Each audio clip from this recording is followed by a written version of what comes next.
Guys, good morning. দেখো আমার মেয়ে বলে তোকে গুড বলে, সবাইকে হ্যালো গাইস বল দাও, বলো গুড মর্নিং, বলো কেমন আছো।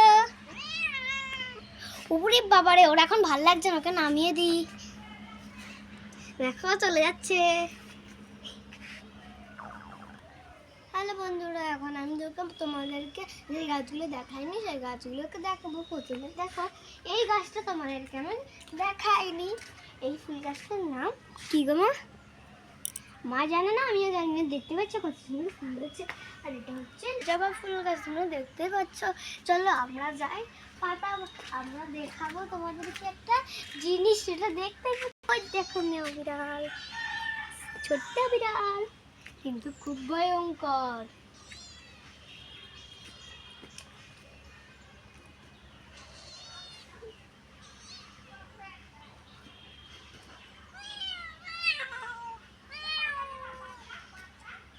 দেখতেই পারলে তো তোমরা কতটা ভয়ঙ্করের মতো করছিল। ও এখন মায়ের মতো করে মায়ের সঙ্গে বসে পড়েছে ভয়ের ঠেলায়। তবে চলো বন্ধুরা, এবার আমি তোমাদেরকে একটা গাছ দেখাই। আসো,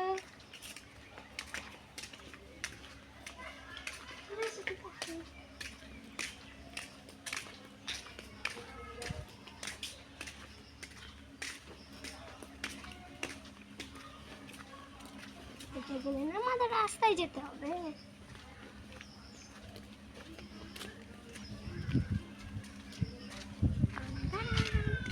কি গাছ এটা? পাতা পাহাড় গাছ। আর দেখো ওর উপরে কি সুন্দর সাদা ফুল গাছ। এখন ঠিক কলা গাছ।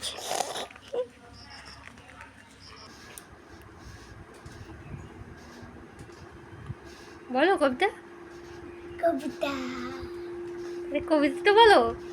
কবিতা আমাকে এখন পড়াতে আসবে, এর জন্য দেখো আমি বই খাতা নিয়ে বসে পড়েছি। চলো তোমাদেরকে দেখাই আমি কি কি বই খাতা পড়ি।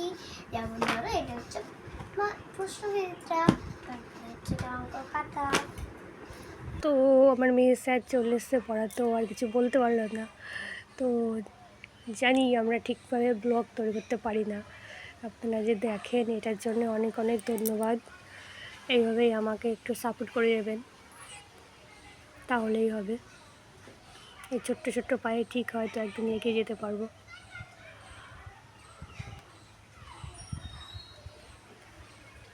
তো ওকে বাই, টাটা। আবার কিছু নিয়ে পরে ফিরে আসবো অন্য কোনো ব্লগে।